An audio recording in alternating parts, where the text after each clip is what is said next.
Peace and blessings, fam. Welcome back. Yes, join me as I take on the challenge of finding the perfect braid pattern for short or thin hair. As you can see, this is the braid pattern that I chose for my client who does have some very thin edges. Yes, I'm going to show you what her hair looks like before, but this is the completed braid pattern. It's not only the best braid pattern for these crochet braid styles that she's going to get, but it's also the most healthiest. Look at the crochets that we are going to be installing today. They are absolutely gorgeous.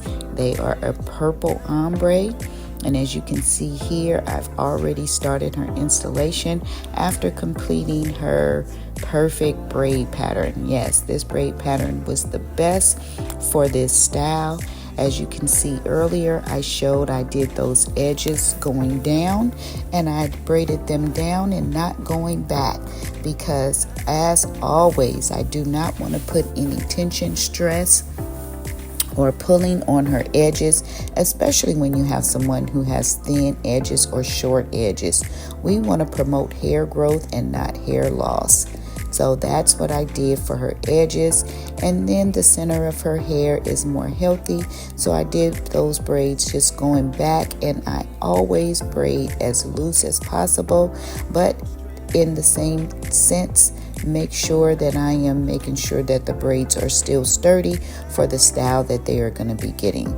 So again, I am just installing her crochets here. I am filling in the edges, and when I go in, I do not go all the way underneath the braid. This is what's going to cause a lot of tension and pulling on the roots of the hair. So remember to just go through the top part of the braid, if that makes sense. You don't want to go all the way underneath. You want to go through the braid, not under the braid. That is going to reduce a lot of the pulling on the roots, and that's what you want, ladies, because once we get these protective styles in, we like to be a little versatile with them. We do some updo, some half up, half down. Sometimes people will pull it back into a ponytail, especially if they do a lot of working out. They want to make sure that their hair is out the way while they are working. So we don't want all that pulling to be on the natural hair. The majority of the time, I do use a net to protect my client's hair. However, this client does not prefer to have a net. Her hair is nice and healthy in all the other areas except for around her edges. So that's why I did not use a net. And as you can see, this is the completed style. Look how beautiful this came out. Look at these beautiful crochets. Look at her edges. As you can see, her edges are very healthy looking. They are not being pulled. They are not being stressed out. And look how this looks. Yes, so those braids that I did going down was the best because they are not being pulled back. And with these crochets, you do not want all that weight to be pulling on the edges.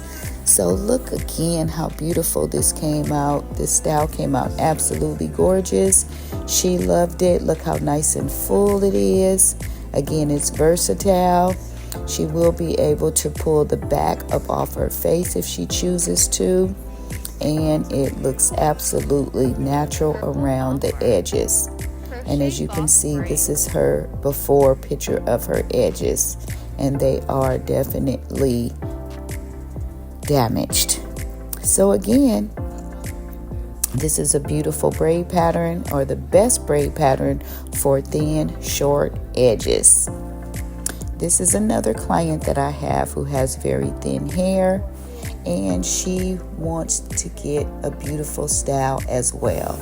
I want people to remember that although you have short or thin hair, you can get braids, crochet braids, or even braid styles as well.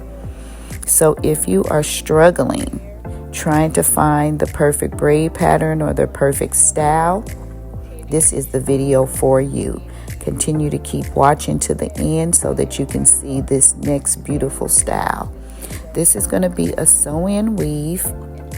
This is the hair that we are going to be using. The hair is by Scarlett, and it's a number 1B27. Yes, I know that you are thinking, oh, the only way that you can get a sew-in is you have to have long hair, right? No, wrong. One of the most frustrating things about having short, thin hair is the feeling that you are limited when it comes to styling options.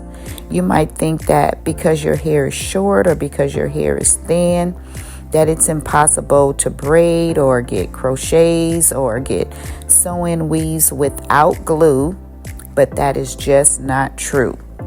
It's amazing how many people out here think that short, thin hair can't be styled with braids or crochets or with sew-in weaves. Again, that does not require any glue.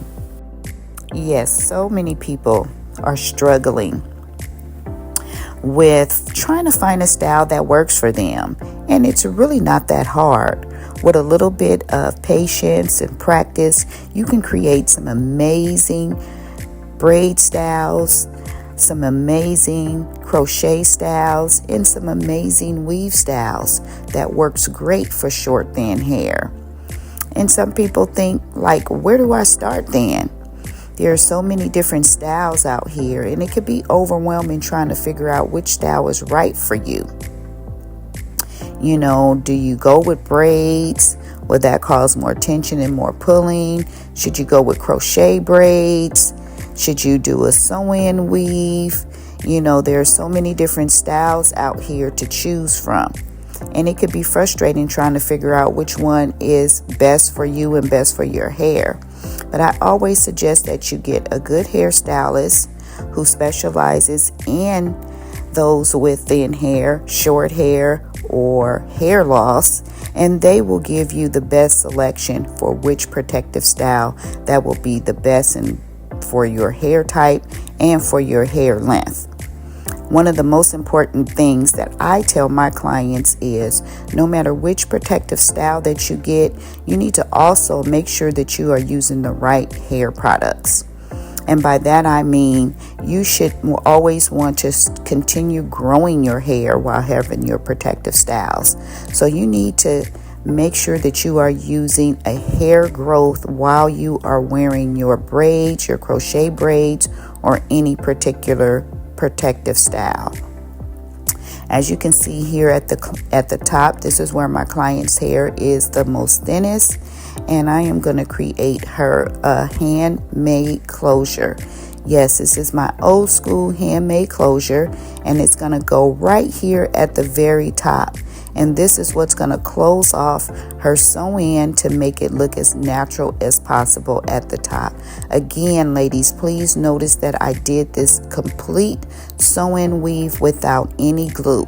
She has no glue whatsoever in her hair. And I think that this is the most healthiest, although I know that there are many stylists who still do, you know, use the weave glue and the protective to try to protect your hair while wearing the weave and the glue and the quick weaves. But I just try to steer away from the glue as much as possible. And as you can see, this is the end results of my client's sew-in weave. Look how beautiful this came out. She does not have a closure. This is a sew-in without a closure.